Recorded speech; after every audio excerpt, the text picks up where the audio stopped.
ஓம் ஸ்ரீ கருப்பசாமி போற்றி போற்றி. என் அன்பு பிள்ளையே, உன் வாழ்க்கையை உன்னால மட்டும்தான் மாத்த முடியும். நீ மனசு வைக்காம உன் வாழ்க்கையிலையும் இந்த உலகத்திலையும் யாராலும் மாற்றத்தை கொண்டு வர முடியாதுன்னு நான் சொல்லியிருக்கேன். அப்படி இருந்தும் கூட உன் குடும்பத்துல என்னாகுமோ ஏதாகுமோ எதிர்காலம் எப்படி ஆகுமோன்னு ஏன் நீ கவலைப்படுற? உன் குடும்பத்துல இப்போ சில பிரச்சனைகள் இருக்கு, கஷ்டங்கள் இருக்கு. இது தீர்க்க முடியாததாகிவிடுமோ, என்ன பண்ண போறன்ற குழப்பமும் உனக்குள்ள இருக்கு. ஆனா எல்லாத்தையும் புரிஞ்ச நான் தான் உனக்கு தைரியம் சொல்லி இருக்கிறேன் தானே. நிச்சயமா நான் உன்னையும் உன் குடும்பத்தையும் காப்பாத்துறேன். நீ தைரியமாக இருன்னு சொன்னதுக்கு அப்புறமும் ஏன் உன் மனசுல அதை நினைச்சு நினைச்சு நீ கவலைப்பட்டுக்கிட்டே இருக்க? நீ மனசு வைக்காம உன் குடும்பத்துல எதையும் மாத்த முடியாது. முதல்ல நீ நம்பிக்கையோட உறுதியா, அப்பா கருப்பா என் குடும்பத்தை நீங்க பாத்துக்கிறேன்னு சொல்லிட்டீங்க, எல்லாமே சரியாயிருன்ற நம்பிக்கையோட என் வாழ்க்கையில நான் செய்ய வேண்டிய பொறுப்புகளையும் கடமைகளையும் செய்யறேன். என் கஷ்டங்களை மட்டும் நீங்க போக்கிடுங்க.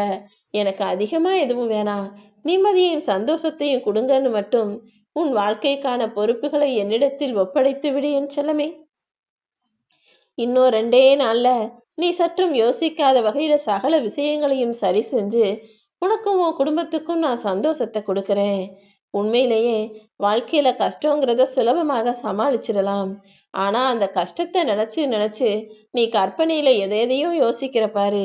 இது அப்படி ஆகிடும், அது இப்படி ஆகிடும், இவங்களுக்கு அப்படி நடந்துடும், அவங்களுக்கு இப்படி நடந்துரும்னு நீ கற்பனையில் காணக்கூடிய கஷ்டங்களை என்னால சரி செய்ய முடியாது. அதை சரி செய்வது ரொம்ப கஷ்டம். அதனாலதான் மனசுல கண்டதையும் கற்பனை செய்யாத. நல்லது மட்டுமே நடக்கும். உனக்கு நீயே கற்பனைகளை உருவாக்கி உனக்கு நீயே கஷ்டத்தையும் கவலையும் கொடுத்து கொள்ளாம தைரியமா இரு. உனக்கான வெற்றியை நான் தர்றேன்னு சொல்றதுக்காக உன்னை தேடி வந்தேன். தோல்வி வந்துருச்சே நினைச்சு துவண்டு போகாத. உனக்கான புதிய தொடக்கம் இங்கிருந்துதான் ஆரம்பமாக போகுதுன்னு புரிஞ்சுக்கிட்டு நம்பிக்கையை கைவிடாம இரு. இப்போ உன் குடும்பத்துல இருக்கிற பிரச்சனையும் உன் மனசுல இருக்கிற வருத்தமும் எல்லாமே எனக்கு தெரியும். முதல்ல பணத்தேவை இருந்துச்சு, அப்புறம் மனசு கஷ்டம் வந்துச்சு, அப்புறம் உடல்ல ஆரோக்கிய குறைபாடு வந்துச்சு. அப்புறம் ஒவ்வொருத்தரும் ஒவ்வொரு விதமா உன்னை மதிக்காம பேசுறாங்க, மட்டமா பேசுறாங்க, மரியாதை கொடுக்காம பேசுறாங்க, உனக்கு முக்கியத்துவம் கொடுக்காம இருக்காங்கன்னு உன்னை சுத்தி நடக்கிற எல்லாமே எனக்கு தெரியும். ஆனா இதையெல்லாம் நினைச்சு நீ கவலைப்படாத. வாழ்க்கையில துன்பங்கள் வரும்போது ஐயோ இப்படி ஆகிடுச்சே நீ சோர்ந்து போய் ஓரமா உக்காந்தினா வாழ்க்கை உன்னை ஒதுக்கி வச்சிடுமே செல்லமே. அதாவது கடல்லையே கூட மீன்கள் நீந்திக்கிட்டே இருக்கிற வரைக்கும் தான் கடல் அதை தனக்குள்ள வச்சுக்கும். கடலில் எப்போது மீன்கள் நீந்துவதை நிறுத்துதோ அப்போதே கடல் நீரானது அதை ஓரமா தள்ளிக்கிட்டு வந்து கரையோரத்துல ஒதுங்க வச்சிடும். அதே போலதான் வாழ்க்கையில என்ன நடந்தாலும் எல்லாத்தையும் தாண்டி நீ உழைச்சிக்கிட்டு போய்கிட்டே இருக்கணும். உழைக்காத மனிதர்களை வாழ்க்கையும் ஒதுக்கி வச்சிடுமேன் செல்லமே.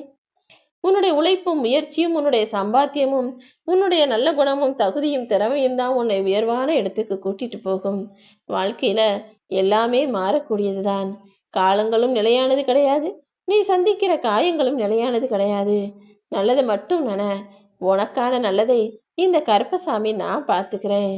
1 மடங்கு திறமையும் 2 மடங்கு தேடலும் 3 மடங்கு பொறுமையோடும் உனக்கான காரியங்களை நீ செஞ்சீனா உனக்கு வரப்போற வெற்றியை யாராலும் தடுக்க முடியாது என் செல்லமே. வெற்றின்னு எதை சொல்றேன்னு யோசிக்கிறியா? நீ நினைச்ச காரியம் நல்லபடியாக நடக்கும் என்பதைத்தான் வெற்றியாக நான் சொல்கிறேன். சில விஷயங்கள் நீ தேடும்போது கிடைக்கலையே நினைச்சு மனம் சோர்ந்து பாதியில விட்டுடாத. அது கிடைக்கும் வரைக்கும் தேடிக்கிட்டே இரு. வாழ்க்கையில உனக்காக எதுவும் கிடைக்காது நடக்காதுன்னு நான் எழுதி வைக்கல. நீ நம்பிக்கையோட இருந்தீனா, எல்லாருக்கும் நல்லதையே செஞ்சினா, அதனால் உனக்கு கிடைக்கும் நன்மையாக நீ நினைச்சத உனக்கு நடத்தி முடிப்பேன் என் செல்லமே.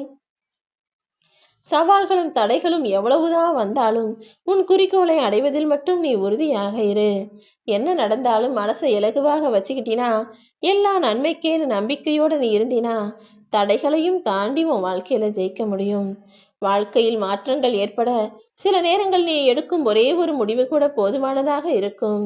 அந்த முடிவு என்பது உன் வளர்ச்சிக்காக இருக்க வேண்டுமே தவிர ஒருபோதும் உன் வீழ்ச்சிக்கானதாக இருக்கக்கூடாது. உனக்கு பிடிச்சதுதான் நீ செய்யணுமே தவிர நீ செய்யறது மற்றவங்களுக்கு பிடிக்குமோ பிடிக்காதோன்னு ஒருபோதும் யோசிக்காதே. நீ செய்கிற சமையலா இருந்தாலும் சரி, நீ செய்கிற சாதனையாக இருந்தாலும் சரி, அடுத்தவங்க இதை பத்தி என்ன யோசிப்பாங்க, என்ன நினைப்பாங்க, நாம இப்படி உடை உடுத்தினால் என்ன சொல்வார்கள், அந்த காரியத்தை அப்படி செஞ்சா நம்மளை பத்தி என்ன யோசிப்பாங்கன்னு எப்போதுமே நீ செய்யும் செயலுக்கு மற்றவர்களை சம்பந்தப்படுத்தி யோசிக்காத. நீ செய்யறது உன் மனசுக்கு பிடிச்சிருக்கா, அது சரியானதாக இருக்கா, முறையானதாக இருக்கா, நேர்மையாக இருக்கா, ஒழுக்கமா இருக்கா, அதை தைரியமா நீ செய். நம்ம செய்யறது அடுத்தவங்க ஏதாவது சொல்லுவாங்களோ, அடுத்தவங்க ஏதாவது நினைப்பாங்களோன்னு ஒருபோதும் யோசிக்காதே. மத்தவங்க உனக்காக ஏதாவது ஒரு கஷ்டம்னா உன் கூட வந்து உன் வாழ்க்கையை வாழ போறாங்களா என்ன? அப்படி இருக்கும்போது நீ ஏன் அடுத்தவர்களுக்காக யோசிக்கிற? உன்னை வீழ்த்த வேண்டுமென அடுத்தவர்கள் சொல்கிற வார்த்தைகளுக்கு முக்கியத்துவம் கொடுத்து நீயே உன்னை கஷ்டப்படுத்திக் கொள்ளாதே. அவர்களின் வார்த்தைகளையும் அவர்களையும் உன் வாழ்க்கை முழுக்க சுமந்து கொண்டு வாழ்ந்து கஷ்டப்படாதே என் செல்லமே. எத்தனையோ விஷயங்களை எதிர்பார்த்து ஏமாற்றமடைந்த உன் வாழ்க்கையில இப்போது நல்ல மாற்றங்களையும் முன்னேற்றங்களையும் கொடுக்க போறேன். முயற்சி செய்த உனக்கு நல்ல முடிவை தர வேண்டியது என்னுடைய பொறுப்பு தானே. நம்பிக்கை கொண்ட உனக்கு எல்லா நல்ல வழிகளையும் நான் காட்டுறேன். உன் இலக்குகளை பற்றிய சிந்தனையிலிருந்து விலகாமல் இரு. நீ நினைச்ச விஷயத்த நினைச்சது போலவே நான் உனக்கு நடத்தி தர்றேன். சிந்திக்க தெரியாதவன் முட்டாள், ஆனால் சிந்திக்க துணியாதவன் கோழை அல்லவா? உனக்கு சிந்திக்கக்கூடிய தகுதியும் ஆற்றலும் திறமையும் நிறைய இருக்கு. அப்படி இருந்தும் ஏன் யோசிக்கிறதுக்கு ரொம்ப பயப்படுற? எதையும் தைரியமாக யோசிச்சு முடிவெடுத்து பேசி பழகு. சிந்திக்க மறுப்பவன் யாரோ ஒருத்தர் ஏதோ ஒன்று சொல்றாங்கன்னா அதை 2 விதமாகவும் சிந்திக்கணும். அவங்க இடத்துல இருந்தும் யோசிக்கணும், உன் இடத்துல இருந்தும் யோசிக்கணும். அதை விட்டுட்டு நான் சொல்றதுதான் சரி, இதுக்கு மேல நான் யோசிக்கவே மாட்டேன்னு சிந்திக்க மறுப்பவன் பிடிவாதக்காரன். எப்போதுமே எந்த விஷயமாக இருந்தாலும் அதை சுற்றி எல்லார் இடத்திலிருந்தும் நீ யோசிச்சு பழகு. அப்போதுதான் உனக்கு சரியான பதிலும் நியாயமான முடிவும் கிடைக்கும் என் செல்லமே. லட்சியங்களை பத்தி சிந்திக்காம யாராலும் லட்சியங்களை அடையவே முடியாது. முதல்ல உனக்குன்னு ஒரு ஆசையை வச்சுக்கோ. அந்த ஆசைதான் உன்னுடைய லட்சியமாக உன் வாழ்க்கையாக இருக்கட்டும். அப்புறம் அதை பற்றி சிந்தனை செய். அதை எப்படி சரியா செஞ்சு முடிக்கிறதுன்னு அதற்காக களத்தில் இறங்கு. எப்போதும் நிதானத்தோடு நீ வேலை செஞ்சா உன் வாழ்க்கையின் வெற்றியை நான் உன் கைகளிலேயே ஒப்படைப்பேன். எடுத்த காரியத்தில் உறுதியாக இருப்பதுதான் வெற்றியின் ரகசியமே செல்லமே. அதை விட்டுட்டு ஒரு தடவை முயற்சி செஞ்சு பார்த்துட்டு நான் முயற்சி செஞ்சேன், அது நடக்கல, இல்லை அது கிடைக்காது அப்படின்னு நீயாகவே முடிவுக்கு வந்துடக்கூடாது. ஒரு சாதாரண விதை என்பது மண்ணுக்குள்ள புதைஞ்சிருக்கு. அது எப்படி மண்ணு கூட முட்டி மோதி முளைச்சு மண்ணை தள்ளிக்கிட்டு வெளியே வருதோ, அதே போல நீ முயற்சியின் மூலமாக முட்டி தள்ளி மோதி உனக்கான காரியங்களை நிச்சயமாக சாதிச்சுக்கணும். இதுவரை நிகழ்ந்ததெல்லாம் உன் கவனக்குறைவால நிகழ்ந்ததாக இருக்கலாம். ஆனால் இனிமேல் நிகழப் போவது எல்லாம் உன்னுடைய கவனத்தின் முழு பார்வையோடு கவனமாக சரியாக செஞ்சு வெற்றியை பெறுவதாக இருக்கணும். மற்றவங்களை குறை சொல்றதோ அல்லது எனக்கு நேரம் சரியில்லையோன்னு சொல்றதெல்லாம் இனிமேலும் உனக்கு சரியாக வராது. அது மிகப்பெரிய தவறுங்கிறத புரிஞ்சுக்கோ. எல்லாத்துக்குமே நேரமும் காலமும் ஒரே மாதிரி தான் கொடுத்துருக்கேன். எல்லாத்துக்குமே தகுதியும் திறமையும் நிறைய இருக்கு.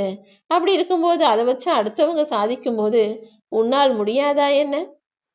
சில தருணங்கள்ல சில விஷயம் நினைச்சது போல நடக்காத போது பொறுமையாக காத்திருக்கவும் பழகிக்கொள். நம்பிக்கையோடு காத்திருக்கும் உனக்கு எல்லா விஷயங்களையும் சரியான நேரத்துல நான் செஞ்சு முடிச்சு வெற்றிக்கான கதவுகளையும் திறந்து விடுவேன். உன் வாழ்க்கையில நீ நினைச்சதையெல்லாம் நீ நினைச்சது போலவே நடத்தி தர்றதுக்கு இன்னும் 2 நாட்கள் அவகாசம் கொடு. நல்லதே உனக்கு நடக்கும்.